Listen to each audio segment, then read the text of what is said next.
My fiancée texted, "We need a bigger diamond. My friends are making fun of my ring." I texted back, "Say no more." Then I returned the ring, got a full refund, and blocked her number. The next post in her group chat wasn't about me. I, 28 male, was having lunch at my desk when the text came through from Isabel, 26, my fiancée of 3 months. "We need to talk about the ring. My friends keep making comments and honestly, it's embarrassing. Qley's ring is 2 carats and mine looks like a promise ring next to hers. I know you can afford better, you just bought that stupid gaming computer for $3,000. I need you to upgrade this ASAP." I stared at my phone for a solid minute. The ring she was complaining about. 1.2 carats, vs 1 clarity, ideal cut. Cost me $8,500. Took me 6 months to save for it while she kept hinting about proposals. But sure, it was embarrassing. I texted back, "Say no more." She sent back heart emojis and, "I knew you'd understand, love you babe." I understood perfectly. Left work early, drove straight to the jeweler. The manager recognized me. I'd only bought the ring 2 months ago. "Everything okay with the ring, sir?" "Perfect condition. I need to return it." His face fell. Did she not like it? She loved it. Then her friend got a bigger one. He didn't even try to talk me out of it. Just started the paperwork. Full refund back to my card within 3 to 5 business days. Asked if I wanted to look at upgrades. I said no thanks. Drove to our apartment. Isabel was at work until 6. Plenty of time. I wasn't angry, wasn't even sad really, just clear. Like when you finally understand a math problem that's been bugging you. Packed my stuff methodically. Gaming setup, clothes, the espresso machine I bought, my books. Left everything we'd bought together. Took only what was mine. Found the ring box she'd left carelessly on her makeup table. She only wore it for photos. Put a sticky note inside. Returned for full refund. "You were right. You do deserve more. Good luck finding it." Blocked her number. Blocked her on everything actually. Moved into my buddy Diego's spare room that night. The explosion started around 6:47 p.m. Diego was showing me the text she sent him. "Where is he? This isn't funny. He took the ring. Tell him to answer me now." Diego replied he's not here. Also, wasn't the ring embarrassing? She called him 31 times. He stopped answering after the first call where she screamed so loud he had to hold the phone away from his ear. But here's where it gets interesting. Update 1. So Isabel's best friend Qley reached out to me through LinkedIn. LinkedIn. Because I'd blocked her everywhere else. You need to know what really happened. This isn't all Isabel's fault. We met for coffee. Turns out there was a whole group chat situation I knew nothing about. Isabel and her 5 closest friends had this chat where they constantly compared their boyfriends. Who spent more? Who did better proposals? Who was more trained? They had a literal scoring system. Qley showed me screenshots. My proposal got a 6.10. Location was sweet but basic. I proposed at the place we first met. Ring is nice but under 1.5 carats. At least he got on one knee properly. Could have been more creative with the speech. The messages after Qley got engaged were brutal. Isabel, "Now I look like the broke one." Friend Margot, "Just make him upgrade it. Men are simple." Friend Elsie, "Tell him you need it resized and exchange it." Friend Diana, "My cousin did that. Said the band was causing a rash." You're all geniuses. But here's the kicker. Qley was showing me this because she was having doubts about her own fiancé after seeing how they all talked about these men they claimed to love. When you returned the ring and just left, it made me think, like, what are we doing? We're treating these guys like walking ATMs with proposal skills. I thanked her for the honesty but made it clear. This changed nothing for me. That night, Isabel showed up at Diego's. Not alone, brought her whole squad. Margot, Elsie, Diana, and her sister Bethany. They came in like a SWAT team of entitlement. Bethany immediately started filming. "We're here to confront the men who abandoned my sister over a simple request." Diego started filming too. Cool, I'm recording the trespassers who forced their way into my home. Isabel was in full victim mode. You humiliated me. Everyone knows you returned the ring. Everyone who? My family. My coworkers. Everyone. So you told everyone you bullied me into buying a bigger ring and I left instead. I didn't bully you. I expressed my needs. Margot jumped in. A real man provides without being asked. Diego laughed. A real woman appreciates without demanding. Elsie tried the tears. You're destroying her. She's been crying for days. Over losing me or losing the ring. Silence. Diana went for the jugular. You never deserved her anyway. She was settling for you. Thank God she unsettled then. Bethany was still filming. Narrating like this was some documentary. As you can see, he shows no remorse for traumatizing my sister. I looked directly at her camera. Your sister said an $8,500 ring was embarrassing because her friend got a bigger one. I agreed and returned it. Now she's mad about the consequences of her own actions. Trauma? That's literally just accountability. They left after more yelling. But not before Isabel delivered her ultimatum. If you don't come back with a 2-carat ring by Friday, we're done forever. We're already done. I ended it when I returned the ring.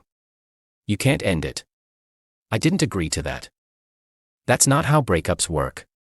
I'll sue you for emotional damages. Diego actually snorted. For what? Not buying her a bigger ring. Good luck with that. They stormed out. Bethany posted the video that night with the caption, "Toxic ex refuses to take accountability for abandoning my sister." It backfired spectacularly. Comments were brutal. She wanted a bigger ring and he left. King behavior. Your sister sounds exhausting. Accountability for what? Not being her bank account. Team ex-boyfriend. She deleted it within 2 hours. Update 2. The entitlement escalation was Olympic level. First, Isabel's mom Patricia called me. This woman had the audacity to say, "I'm very disappointed in you. We welcomed you into our family. You welcomed my wallet. There's a difference." Isabel has standards. She was raised to expect the best. And I was raised to recognize gold diggers. How dare you? She loved you. She loved what I could buy her. The second I stopped, watch how fast that love disappeared. You're being childish. Just buy the new ring and move on. Ma'am, I'd rather buy 2 carats of actual dirt. She hung up. But not before threatening to ruin me. Not sure how a retired substitute teacher was gonna do that. But okay. Then came the performance. Isabel started posting all over social media about being abandoned by someone she trusted and dealing with narcissistic abuse. She posted old photos of us with captions like, "I thought he was different." And when someone shows you who they are, believe them. My brother sent me screenshots. I didn't care until she posted a photo of the ring with, "Imagine being told your worth is only $8,500. That pissed me off. So I posted my first social media update in months. Just a simple screenshot of her text demanding a bigger ring because her friends were making fun of her. Caption. Imagine thinking someone's worth is measured by ring size. It got 500 likes in an hour. Her post got deleted. But the real show started when she found out I got the refund. See, we'd been planning a destination wedding. I'd put down deposits, venue, photographer, catering, all on my credit card but intended for our wedding. Total about $12 in deposits. I canceled everything. Got most of it back except for about 2 collars in non-refundable portions. Small price for freedom. Isabel found out when the venue coordinator called her to confirm the cancellation. She went nuclear. Showed up at my office. Security had to escort her out. But not before she screamed in the lobby, "That was my wedding money. You stole my wedding." My coworkers were stunned. My manager Terrence came to check on me. "You good?" "Actually, yeah. Best decision I ever made. The returning the ring part or the blocking her part. The seeing who she really was part." That afternoon, I got served. She was taking me to small claims court for the cancelled wedding deposits, emotional distress, breach of verbal contract, financial abuse. Total she was seeking, $25,000. I laughed. Actually laughed out loud when the process server handed me the papers. Called my cousin who's a lawyer. He looked at everything and said, "This is the dumbest case I've ever seen. She's basically suing you for not marrying her after she insulted your ring choice. Counter-sue for harassment." So I did. Update 3 court was incredible. Isabel showed up in a white dress to small claims court, like she was making some kind of statement. Her evidence included screenshots of our texts, including the one where she demanded a bigger ring. Photos of us together to show we were happy. Receipts for wedding stuff she bought. A dress, shoes, etc. A spreadsheet of projected lifetime earnings lost from not marrying me. The judge, this older woman who looked like she'd seen everything, reviewed the evidence. "Miss Isabel, you're suing because he canceled a wedding. He promised to marry me, then abandoned me over a simple request. The request to buy a more expensive ring because your friends made fun of the first one. That's taken out of context. What context makes that better?" I swear everyone in the courtroom tried not to laugh. Isabel's mom spoke as her witness. "He traumatized my daughter. She's been in therapy." Judge, when did she start therapy? Last week. After filing this lawsuit.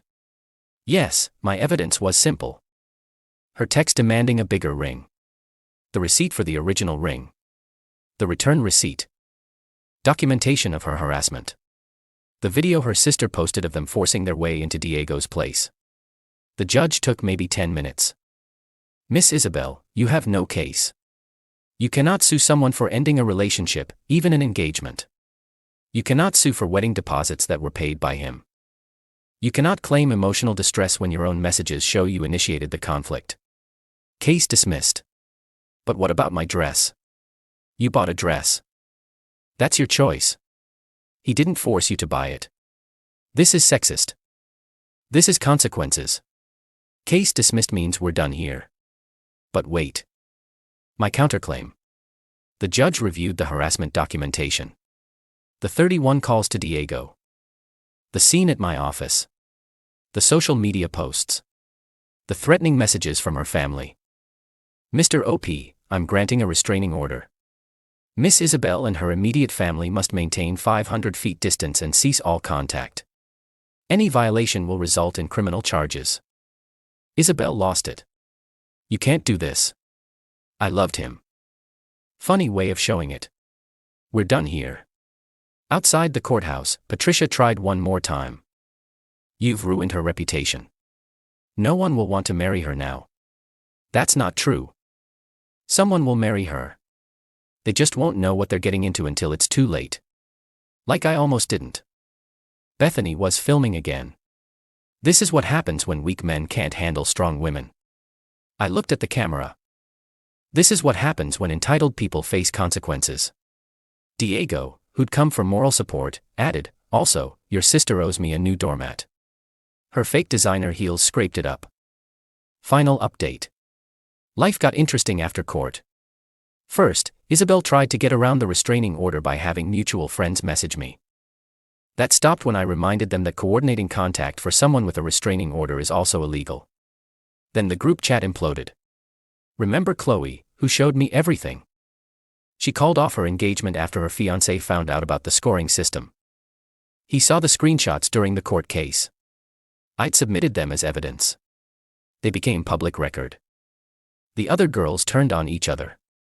Margot's boyfriend dumped her after seeing she called him barely a 7 but with good credit. Elsie's man found out she was planning to baby trap him for better financial security. Diana's boyfriend discovered she had a backup boyfriend she was cultivating. The group chat leaked fully when Diana posted everything online in revenge for being blamed for the leak. Turns out they'd been doing this for years. Rating men, planning manipulations, sharing strategies for getting more expensive gifts. But here's the beautiful karma. Isabel's job found out about everything. See, she worked in PR. Her company wasn't thrilled that their employee was all over social media in a viral story about gold digging and entitlement. They didn't fire her. But she got demoted to an internal position with no client contact. She tried dating apps. Someone always recognized her as ring girl and unmatched. Meanwhile, I started dating Penny, a teacher I met at a bookstore. First date, she insisted on splitting the bill. Second date, she cooked dinner at her place. Third date, she saw a Reddit thread about the whole drama and said, "Wait, this is you. That's hilarious. Your ex was insane. We've been together 8 months now. She wears a $50 silver ring I got her at an art fair because she liked the design. Posted it online with, 'It's perfect. No carat count, no comparison. Just appreciation.' The best update, last week Qley sent me a message. 'Thought you should know, Isabel got engaged to some crypto guys she met in Vegas. She's been posting about her 3-carat ring nonstop. The comments are all laughing emojis because everyone knows it's fake. The diamond and the crypto.' I checked out of curiosity. The ring was massive. Suspiciously massive. The kind of ring that's either $80K or $80. Given that her crypto millionaire fiancé drives a 2008 Honda Civic and lives with roommates. I'm guessing the latter. Her mom Patricia commented, 'So happy my baby got what she deserves.' Yeah, she absolutely did. My brother summed it up perfectly. You didn't dodge a bullet. You dodged a whole ammunition depot. My cousin, the lawyer, has my return receipt framed in his office next to his law degree. He calls it Exhibit A and why you should always keep your receipts. Diego still tells the story at parties. His favorite part is when they tried to blame him for enabling me. His response, 'I enabled him to not marry a gold digger.' You're welcome. As for the $8,500 from the returned ring, invested half, used the other half for a solo trip to Japan. Posted one photo from the trip. Isabel's sister viewed my story within 10 minutes even though I'd blocked her main account. Guess she made a fake to keep tabs. Sad? Nah. Pathetic? Absolutely. Someone asked if I regret how it all went down. Only thing I regret is not seeing the sign sooner. Like when she asked about my salary on our second date. Or when she got upset I bought her tulips instead of roses because roses photograph better. Or when she literally said, 'Your money is our money, but my money is my money.' To anyone dealing with similar situations, when someone shows you who they are, believe them. When they tell you a ring that costs more than many people's cars is embarrassing, that's not about the ring. That's about their values. And to Isabel, since I know you're reading this through whatever fake account you're using, your crypto prince just posted about his NFT collection failing. Good luck with that 3-carat cubic zirconia.